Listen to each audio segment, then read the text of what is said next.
আর এরই মধ্যে একটি ভিডিও ভাইরাল হয়েছে যেখানে দেখা যাচ্ছে লেক টাউনে দমকল মন্ত্রী সুজিত বসু তিনি যুব ভারতীর অনুষ্ঠানের অর্থাৎ মেসির শোয়ের টিকিট বিলি করছেন।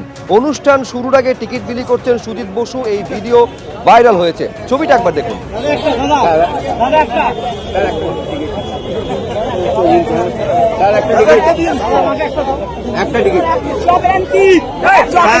সুজিত বসু স্যারের কাছ থেকে সবাই টিকিট নিচ্ছে, দেখুন। স্যার আমার একটা দিন, স্যার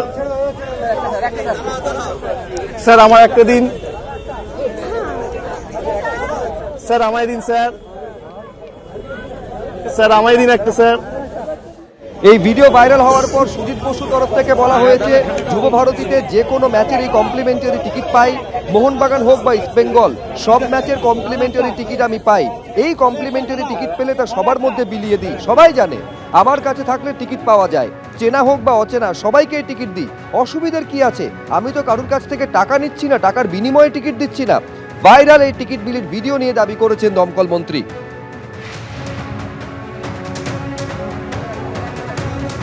আর এ নিয়ে বিজেপির কি প্রতিক্রিয়া দেখবো। এটাই হচ্ছে তৃণমূলের খেলা হবে মডেল। আর একা সুজিত বোস কেন, অনেক মন্ত্রী অনেক নেতা পাস বিলি করেছেন, টিকিট বিলি করেছেন। যারা যোগ্য, যারা হাজার হাজার টাকা দিয়ে টিকিট কিনেছে, 1000 কিলোমিটার দূর থেকে এসেছে, মাঠের ভেতরে 200 টাকা বোতলে জল খেয়েছে, তারা মেসিকে দেখতে পেল না। আর যারা পাস পেল তারা মেসির সঙ্গে সেলফি তুলে চলে গেল। চূড়ান্ত অব্যবস্থা। সারা দেশের কাছে পশ্চিমবঙ্গের মুখ পড়ল। সমর্থকদের এই কারণে নিয়ে যাওয়া হচ্ছিল কারণ মুখ্যমন্ত্রী আসবেন, শেষ পর্যন্ত উনি আসতে পারেননি। হয়তো মুখ্যমন্ত্রী যদি আসতেন মেসিকেও তৃণমূলে জয়েন করিয়ে ফেলতে পারতেন। এই খেলা হবে মডেলে সব সম্ভব। লিওনেল মেসি কলকাতা এলেন, কিন্তু অর্জুন পুরস্কার প্রাপ্ত সাংসদ প্রসূন বন্দ্যোপাধ্যায়কে কেন দেখা গেল না, এই নিয়ে পোস্ট করেন তৃণমূল সাংসদ শত্রুঘ্ন সিনহা। কেন দেখা গেল না প্রসূন বন্দ্যোপাধ্যায়কে? সল্টলেক স্টেডিয়ামে মেসির 70 ফুট স্ট্যাচু ভার্চুয়ালি উদ্বোধন হলো। উপস্থিত ছিলেন প্রাক্তন ক্রিকেটার এবং সিনেমার তারকারা। পোস্ট শত্রুঘ্ন সিনহার, খুব দুঃখ পেয়েছি। এই বিষয়ে এমনই প্রতিক্রিয়া প্রসূন বন্দ্যোপাধ্যায়। এখনো আজ ফুটবলার, এখনো ইন্টারন্যাশনাল প্লেয়ার, আমার কত জায়গা আছে ভাই, আমি বুঝতেই পারলাম না, দুঃখ পেয়ে গেলাম। কি করব, আমাদের সম্মান আছে তো, এরকম সব অনেক আছে। আমি আছি, বাবলু আছে, গৌতম দা আছে, সব কত কত প্লেয়ার। একটা কার্ড যদি তাদের হাতে ধরিয়ে দিয়ে সুন্দর করে করতো তাহলে আমার খুব আনন্দ হতো। খুব দুঃখ পেয়েছি, আমি এখান থেকে পালিয়ে গেছিলাম, যেয়ে দেখি আমার কার্ড নেই। আবার রাত্রেবেলায় প্লেনে চলে এলো। দুর্ভাগ্য, আমার কিছু করার নেই। পৃথিবীর সর্বকালের অন্যতম সেরা ফুটবলার, জীবন্ত কিংবদন্তি লিওনার্ড মেসি যখন কলকাতায়, তাকে ঘিরে যখন অনুষ্ঠান, তখন যারা বাঙালি অস্মিতার কথা বলেন, বারবার বিভিন্ন জায়গায় বাঙালি অস্মিতাকে রাজনীতির কাজে লাগাবার চেষ্টা করেন এবং ব্যর্থ হন। নিজের দলের মধ্যে বাঙালি অস্মিতা কোথায়? প্রসূন ব্যানার্জিও ভারতের অন্যতম একজন সেরা ফুটবলার, ভারতের ক্যাপ্টেন ছিলেন, কসমসে ম্যাচ খেলেছিলেন, অনেকেই তার পিঠ চাপড়েছেন। তো আজকে তিনি কোনো আমন্ত্রণ পাবেন না, প্রশান্ত ব্যানার্জি কোনো আমন্ত্রণ পাবেন না, সুব্রত ভট্টাচার্যকে তো দেখা গেল না, মনোরঞ্জন ভট্টাচার্যকে তো দেখা গেল না, মিহির বোসকে তো দেখা গেল না। সুতরাং বিষয়টা হচ্ছে যে পুরোটাই একটা বাণিজ্য, পুরোটাই লুট। যারা মেসিকে ঘিরে থাকলেন তারা তো জীবনে ফুটবল তো দূরের কথা, বাড়ির পাশের গলিতে কোনোদিন টেনিস বলেও পা লাগান। যুব ভারতী কাণ্ডে মুখ খুললেন তৃণমূল বিধায়ক। মেসির গায়ে গায়ে সবসময় থাকতে হবে এটার দরকার ছিল না, অনেক চেষ্টা করেও মেসিকে দেখতে পেলাম না। বিধ্বস্ত যুব ভারতীর ছবি পোস্ট করে আক্ষেপ মনোরঞ্জন ব্যাপারীর। চূড়ান্ত অব্যবস্থা, যা হলো তা বাংলার জন্য সম্মানজনক নয়। হুটখোলা গাড়িতে মেসিকে ঘোরালেই এটা হতো না, বিরোধীরা হাতে অস্ত্র পেয়ে গেল, বলছেন খোদ বলাগড়ের তৃণমূল বিধায়ক। চূড়ান্ত অব্যবস্থা, দর্শকদের চূড়ান্ত বিশৃঙ্খলতা, সবটা মিলিয়ে যেটা হলো বাংলার পক্ষে, বাঙালির পক্ষে খুব সম্মানজনক কিছু হলো না। যদি একটু একটা হুটখোলা গাড়িতে একটুখানি মেসিকে মাঠের চারদিকটা একটু ঘুরিয়ে দিতেন, পায়ে 4টে বল দিতেন, 4টে লাথি মেরে চারদিকে 4টে বল ফেলে দিত, মানুষের মধ্যে আর এত ক্ষোভ জমা হতো না।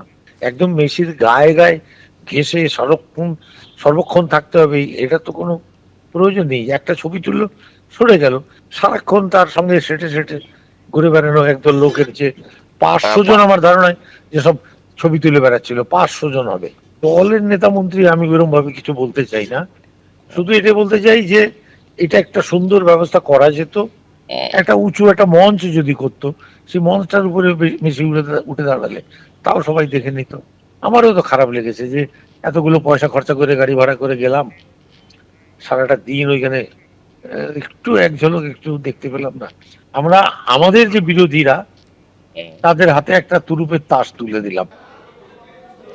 বাইরে থেকে বলাটা অনেক কঠিন। আমি স্টেডিয়ামে যাইনি, আগে থেকেই জানতাম এরকম পরিস্থিতি তৈরি হতে পারে।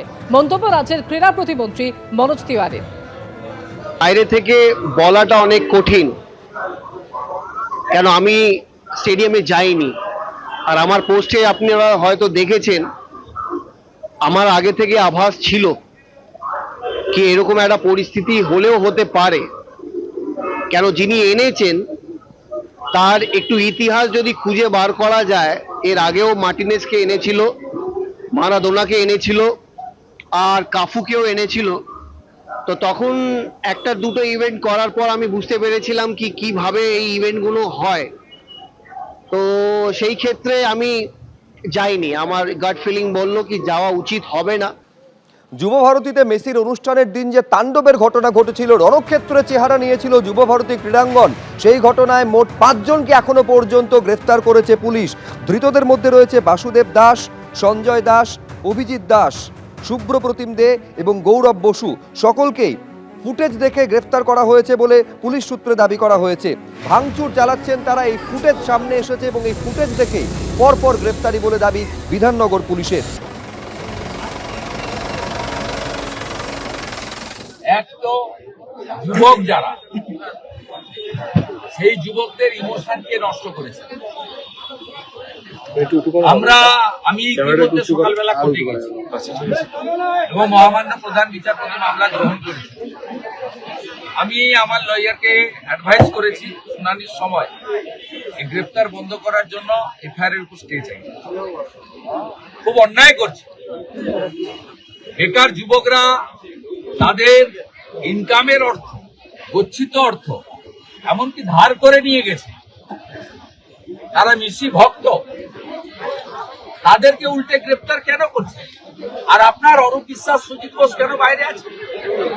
আপনি আগে অরূপ বিশ্বাসকে গ্রেফতার করুন। এটা যেটা হচ্ছে ইয়াং জেনারেশনের সঙ্গে, এর ফলাফল কিন্তু খারাপ হবে। এটা যা করছে, আগামী দিনে যদি অনেক ঘটনা ঘটেছে সম্প্রতি, আর বহিঃপ্রকাশ ঘটে, তার জন্য দায়িত্ব বর্তাবে কিন্তু এই রাজ্যের পুলিশ মন্ত্রী। এবিপি আনন্দ, এগিয়ে থাকে, এগিয়ে রাখে।